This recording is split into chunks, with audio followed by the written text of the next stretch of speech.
Olá, graça e paz. Dando continuidade aos nossos pequenos textos, Grandes Verdades, hoje veremos em Êxodo 20, de 18 a 21, fale você com Deus.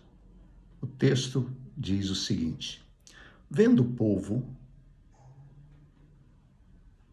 o povo diante dos trovões e dos relâmpagos e do som da trombeta e dos montes fumegantes, todos tremeram assustados, ficaram à distância e disseram a Moisés: fala você mesmo conosco e ouviremos, mas que Deus não fale conosco para que não morramos.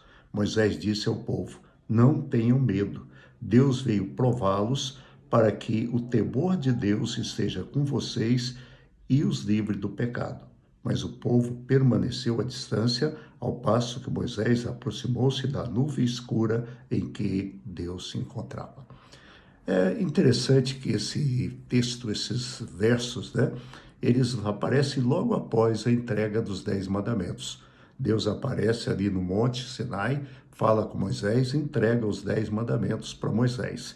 E aí, então, acontece esse algo maravilhoso, foi algo fantástico, cheio de sinais, conforme Moisés. E aí, olha só os sinais: houve trovões, relâmpagos, som de trombetas, o monte fumegante. Ao ver isso, o povo se assusta. O povo se assusta e quer manter distância. E Moisés fala para eles o seguinte no verso 20: não tenham medo, Deus veio prová-los para que o temor do Senhor esteja com vocês e os livre de pecar.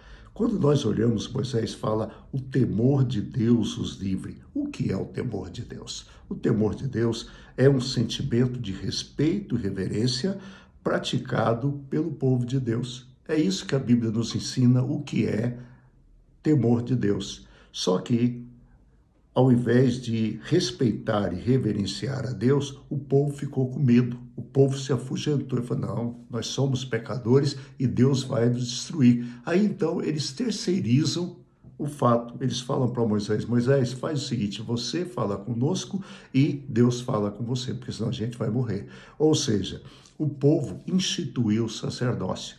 Sacerdote do Velho Testamento era o intermediário entre Deus e o povo. Deus falava com o sacerdote falava com o povo. E o povo, por outra vez, também não recorria diretamente a Deus. Eles iam até o sacerdote, ou seja, eles colocaram intermediários, eles terceirizaram a comunhão deles com Deus. Mas esse nunca foi o objetivo de Deus. Deus sempre quis ter comunhão, Deus sempre quis falar com o seu povo. Deus falou com Abraão, Deus falou com Moisés e Deus queria falar com o seu povo. Tanto é que em 1 Pedro 2,9 diz o seguinte: vocês, porém, são geração eleita, sacerdócio real, nação santa, povo exclusivo de Deus, para proclamar as virtudes daquele que o chamou das trevas para a sua maravilhosa luz. Enquanto que no Velho Testamento foi instituída a figura do sacerdote, do intermediário de Deus, entre Deus e os homens, no Novo Testamento, quando Jesus morre, quando ele é crucificado, que ele morre, o véu do templo se rasga de cima a baixo. Ou seja, agora o ser humano volta a ter essa comunhão com Deus, porque nós somos geração eleita, sacerdócio real. Cada cristão é um sacerdote. Deus não quer que tenhamos intermediários, mas Ele quer que tenhamos comunhão com Ele. É isso que interessa a Deus. Ele fala conosco, nós é que precisamos estar atentos, com os ouvidos abertos para ouvir aquilo que Deus sempre tem nos falado.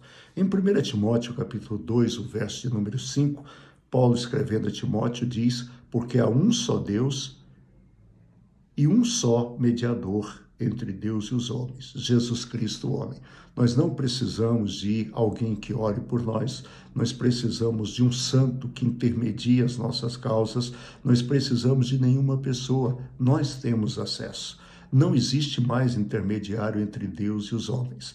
Lá no Monte Sinai, os judeus terceirizaram a comunhão com Deus. E hoje nós podemos falar diretamente com Deus. Nós podemos falar exclusivamente com Deus. Por isso, fale com Deus. Abre o seu coração para Ele, busque essa intimidade com Deus. O Salmo 24, verso 15 diz que a intimidade do Senhor é para os que o temem, aos quais Ele dará a conhecer a sua aliança.